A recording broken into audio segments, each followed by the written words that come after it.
Okay, we have a reaction I was really excited to do of a pastor debating objective morality or the moral argument for God with a college student in one of those street debate type interviews, and we're going to weigh in on this with our atheist perspective. Their audio wasn't perfectly in sync. We're going to try our best to fix that in post, but if it's not lined up perfectly, that's why. I think this kind of like is almost like a circular argument though, because like you're saying, well, these things are objectively wrong, right? That's what my moral senses tell me. Right. So then, therefore, there must be a God. And because there's a God, these things are objectively wrong, right? But if you take one piece out, that, like, the puzzle doesn't connect. Like, it's almost like the same thing, like saying, you have to either accept objective morality or you have to accept God. Oh, I gotcha. And then, you know, you can put them together. Yeah. I think the argument is that, you know, morality is objective. And the best explanation of that is something like God. I would agree with... I'll say this. I think if you start off with the, you know how I said there's like certain things like everyone agrees on that we can like build our conception of morality on. If you like start off with your conception being that morality is objective, then I think you can also say that there is a God. It is a circular argument. He correctly pointed that out, and he probably shouldn't have conceded anything else because it kind of let him get away with it. The pastor is essentially arguing that morality is objective, which proves there is a God, which is, I guess, fine on its own, but the circularity comes because he, of course, believes that morality is objective because there is a God, as morality is set by God, thus that makes it objective to us. This is a problem, one, because semantically, it's still subjective. It just is God is the subject. But to not be just pedantic, we then have the fact that we rely on interpretations of God's objective morality. He's not directly telling it to us. We have like the prophets who wrote the Bible, so their interpretation, or then you have the churches, or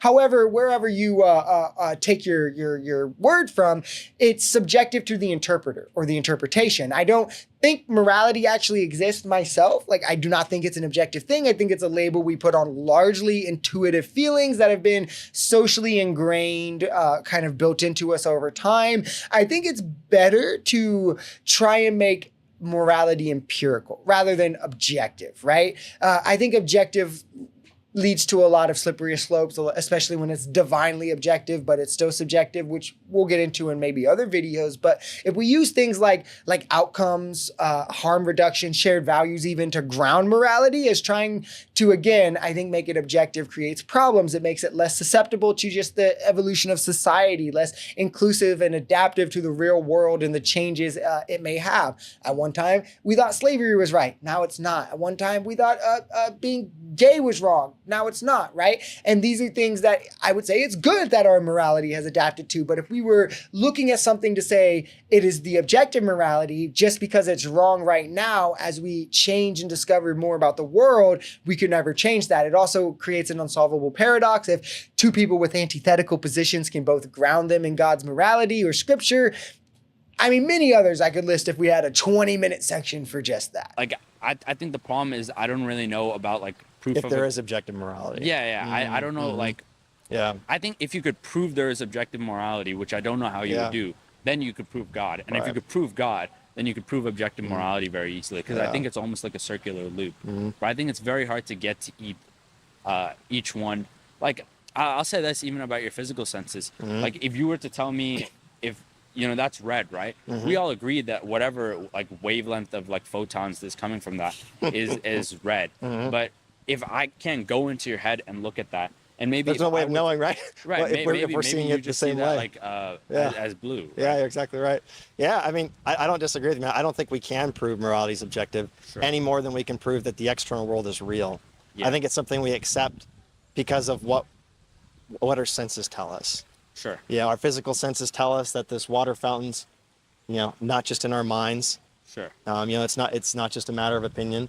And similarly, our moral senses tell us that the wrongness of the Holocaust is not just in our minds. It's not just a matter of opinion. So no, I mean, okay, some level of inference or induction really is needed to know anything. Like, I do agree totally that we don't really prove things true. We fail to falsify them and attribute a truth value to those things. But that doesn't mean we should or do believe things off vibes either, right? We believe the outside world is real because we interact with it. We observe others interact with it. There's measurable quantities with it. And there's other tests and observations that can be made. If something is objective, it can never change, right? Like, words do have meanings and they're important. We can't make the argument that humans objectively know what's right or wrong because it changes as society does. Again, a few decades ago, we thought it was wrong to be gay. We thought it was evil. Now it's pretty much accepted. It's at least societally accepted. Like, it's illegal. It's all of this. We used to think it was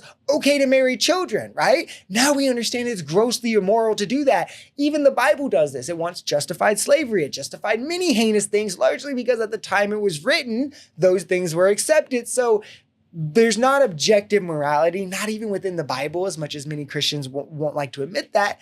But objective morality just does not exist within human nature, right? Or within our minds or whatever, because morality isn't really a thing. Even if there is something you would say is objectively immoral or objectively moral, you could just set up a kind of trolley problem where it likely becomes the moral option, right? Murder is immoral, but what if murdering one innocent person would end world hunger or save 10,000 people who would have been murdered, etc.? Like, there's no objective standard there. There's no group of people that would look at that and say that's not water.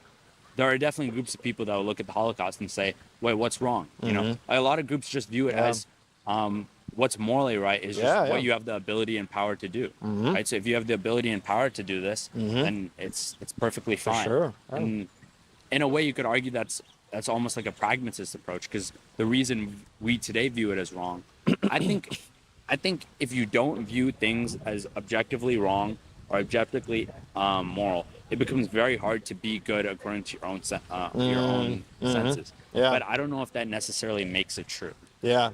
Oh, you're right. It definitely doesn't, right? Like, I think just because there's some practical benefit to believing morality is objective doesn't mean it actually is. Yeah. Right? And that's not the reason why I believe it's objective. I believe it's subjective because that's what my moral senses tell me. Sure. No, your moral senses could not tell you that. Not logically, at least, not rationally, right? Like, as for it to be an objective sense, it would have to be one that everyone has that never change. The sheer fact that there are people who thought the Holocaust was fine, the people who didn't thought it was fine, disproves that. You disagree about smaller moral dilemmas. That disproves that. Abortion, even something smaller, right? Whether or not we should donate. Some people think, oh, if you don't donate to charity, that's immoral. Some people like, oh, if you can, that's fine. But if you don't, that's immoral. Some people think it's fine if you don't. Well, who cares, right?